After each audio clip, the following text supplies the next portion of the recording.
Selamat pagi, Shalom. Apa kabar? Tentunya kabar yang penuh sukacita. Nah, di pagi hari ini sebelum kita mengawali kegiatan kita, aktivitas kita, mari kita terlebih dahulu menghadap hadirat Tuhan dalam pujian dan penyembahan kita. Mari kita bersama-sama memuji dan memuliakan nama Tuhan.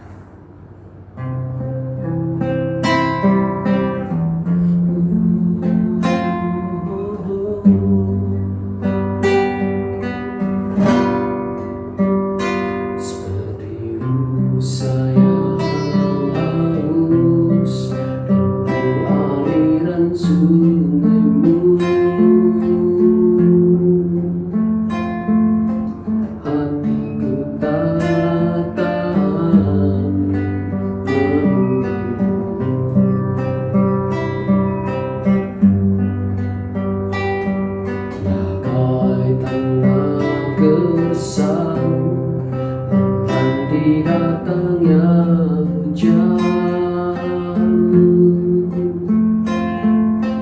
begitu pun jiwaku, Tuhan. Hanya Engkau pribadi yang mengenal hatiku. Tiada yang tersembunyi bagimu, seluruh isi hatiku Kau tahu, dan bawaku untuk lebih dekat lagi padamu, tinggal dalam indahnya dekapan kasih-Mu.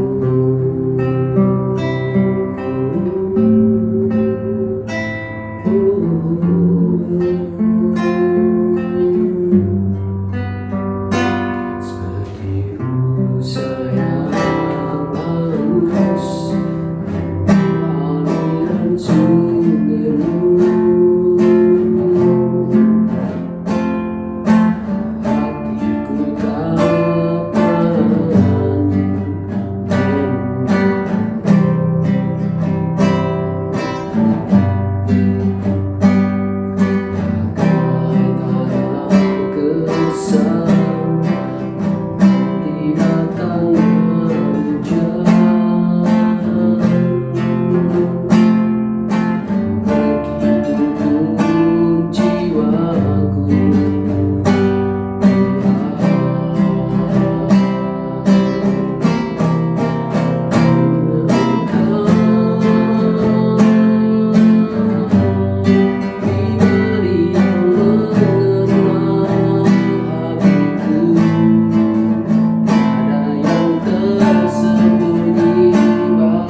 Terima kasih Tuhan untuk pujian firman kami di pagi hari ini, kiranya berkenan di hadirat-Mu Tuhan.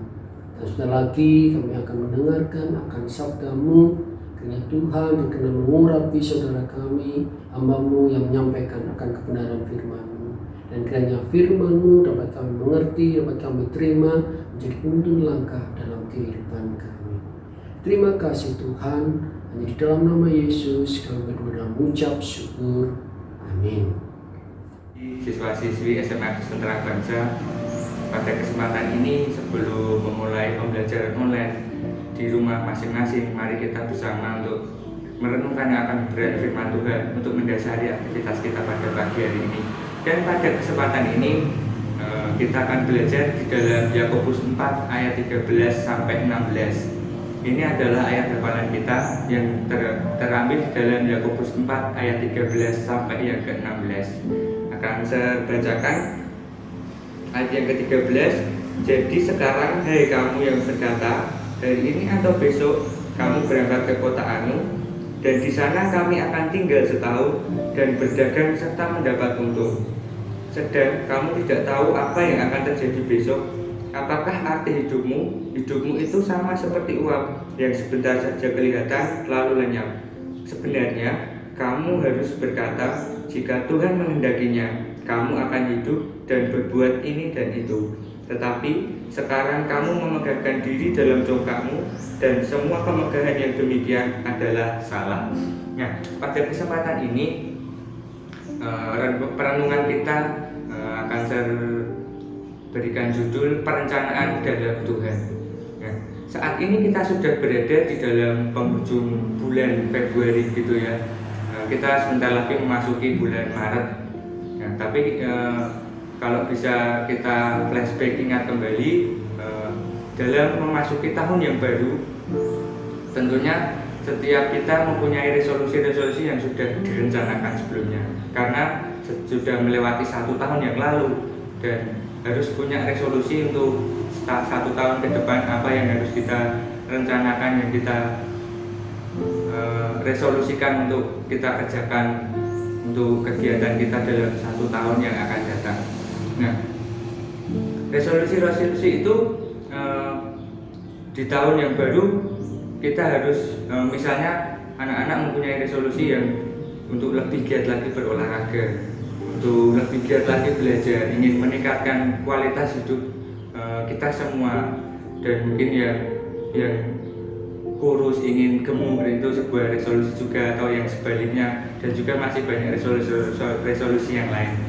Nah, tetapi ketika sudah memasuki tahun yang baru, resolusi itu ada yang terrealisasi, ada yang tidak, bahkan tidak dikerjakan seperti itu. Nah, mengapa demikian bisa terjadi? Menurut artikel milik CNN Indonesia, salah satu alasan resolusi tahun baru tidak terwujud karena resolusi itu memiliki energi yang negatif. Nah, maksudnya apa? Maksudnya adalah resolusi itu dibuat atau direncanakan bukan resolusi yang membangun, melainkan resolusi yang hanya memikirkan kesenangan sesaat saja. Nah, hal ini menjadi pembelajaran buat kita semua bahwa untuk memiliki resolusi di tahun yang baru, tahun depan atau tahun ini perlu dipikirkan secara matang, yaitu perencanaan yang memiliki energi yang positif. Nah, menurut ayat hafalan yang sudah kita baca di dalam Yakobus 4 ayat 13 sampai 16 tadi, ada beberapa hal yang menjadi pembelajaran kita dalam membuat sebuah rencana atau resolusi. Yang pertama, mari kita coba lihat di ayat yang ke-15. Akan saya bacakan. Sebenarnya kamu harus berkata, jika Tuhan menghendakinya, kamu akan hidup dan berbuat ini itu. Nah, yang pertama yang dapat kita pelajari adalah Tuhan punya kehendak dalam hidup kita.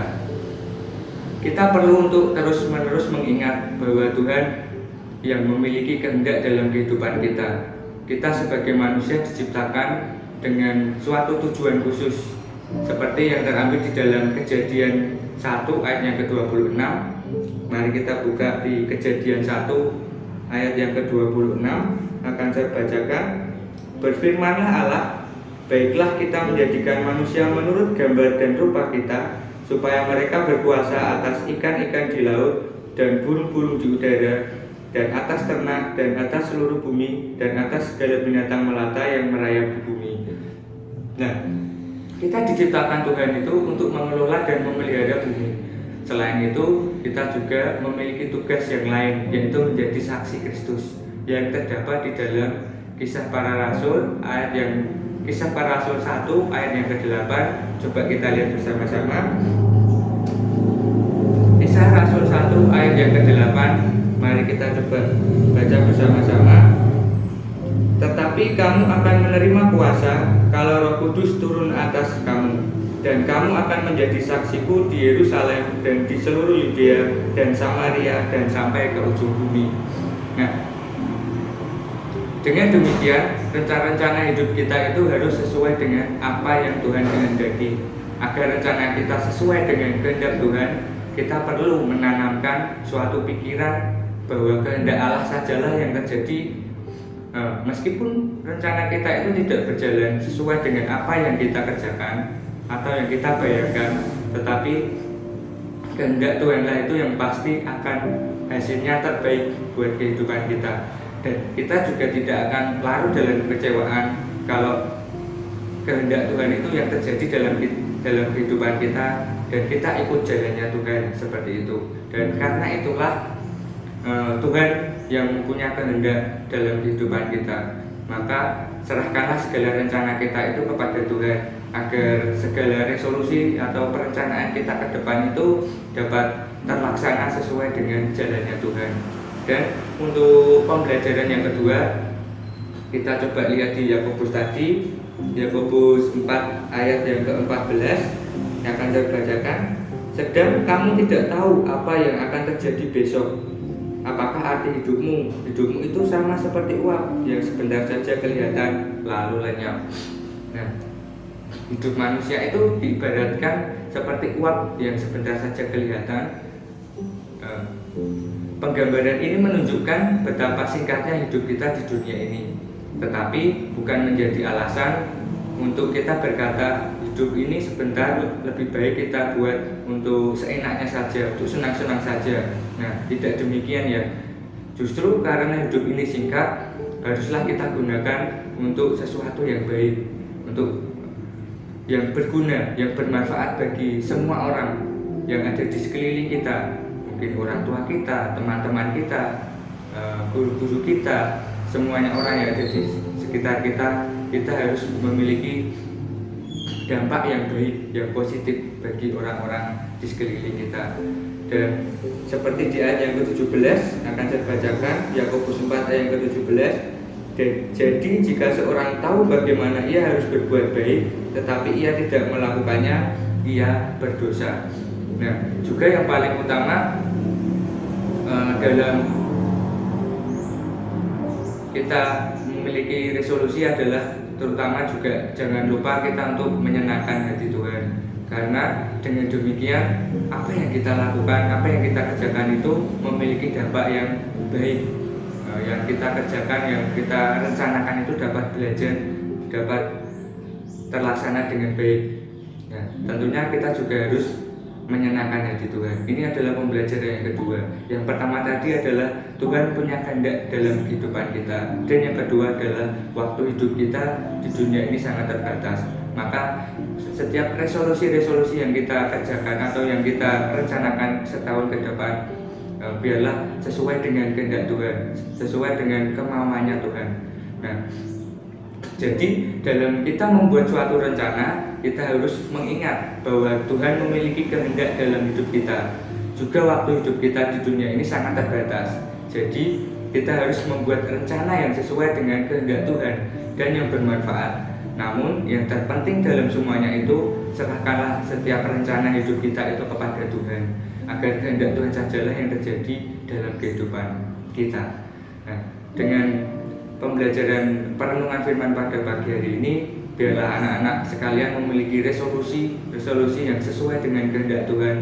Kita boleh memperbaiki kualitas hidup kita, iman kita kepada Tuhan. Kita memperbaiki setiap kehidupan kita, perbuatan kita, biarlah setiap perbuatan kita itu berbuat baik bagi setiap orang yang ada di sini kita, terlebih menyenangkan hati Tuhan. Demikian perenungan yang bisa saya bagikan pada pagi hari ini. Setiap perencanaan kita biarlah sesuai dengan kehendak Tuhan saja. Amin. Mari kita berdoa untuk menutup devotion pada pagi hari ini. Kami bersyukur ya Tuhan buat penyertaan-Mu saat pagi hari ini, pada kesempatan ini ya Tuhan. Kau telah menyertai kami dalam setiap perenungan kami saat pagi hari ini. Kau mengingatkan kembali untuk selalu menyerahkan setiap resolusi kami, perencanaan kami ke dalam tangan kuasa-Mu Tuhan, sehingga apa yang kami rencanakan ini sesuai dengan kehendak-Mu. Dan saat pagi hari ini kami berdoa untuk pembelajaran online saat pagi hari ini Tuhan, biarlah Kau pimpin sertai dari awal hingga akhirnya Tuhan. Biarlah setiap ilmu yang disampaikan oleh guru-guru dapat diterima dengan siswa-siswi dengan baik ya Tuhan, dengan secara utuh. Kami bersyukur Tuhan, terima kasih. Dan kami juga berdoa untuk setiap kesehatan siswa-siswi SMA Terang Bangsa dan juga seluruh keluarga besar SMA Terang Bangsa tetap di dalam lindungan Tuhan. Dan biarlah apa yang menjadi resolusi kami dapat sesuai dengan kehendak-Mu saja ya Tuhan. Terima kasih Tuhan, terima kasih. Berkatalah Engkau pada kegiatan kami sepanjang hari ini. Biarlah damai sejahtera-Mu, hikmat-Mu selalu ada menyertai dalam setiap kehidupan kami. Terima kasih Tuhan, terima kasih. Kami serahkan aktivitas sepanjang hari ini dalam tangan kuasa-Mu. Haleluya, amin.